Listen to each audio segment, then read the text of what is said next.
Die brief van 1 Johannes eindig nogal abruptly.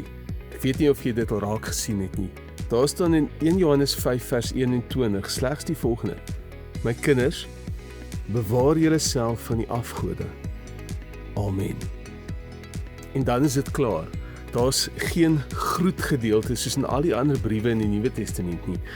Ek dink is nogal cool, want dit veroorsaak dat hierdie woord by jou bly, sodat jy daaraan sal aanhou dink.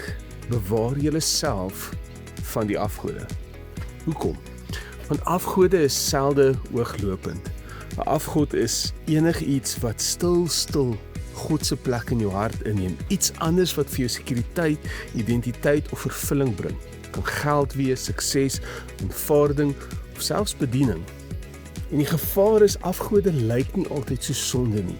Lyk dikwels net soos iets wat mens nodig het.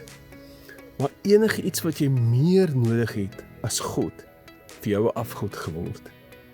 En nie een van ons is immuun hierteen nie.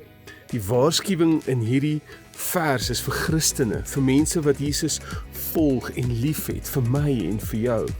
Johannes het pas in sy brief gepraat oor om die ware God te ken deur Jesus Christus, en dan sê hy eintlik vir ons, bewaak daardie verhouding, beskerm dit.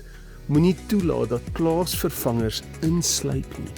So hier is 'n eenvoudige vraag om vandag oor te dink. Waarop vertrou ek, steun ek, of is ek bang om te verloor, meer as vir God?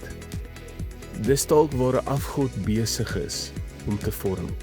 En as jy sien iets is besig om God se plek in jou lewe te neem vir jou sekuriteit, identiteit of vervulling, verwyder dit deur intentioneel God weer op die troon van jou hart te plaas.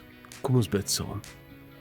Here, wys vir my enigiets in my hart wat U plek ingeneem het, en trek my terug na U as my ware lewe.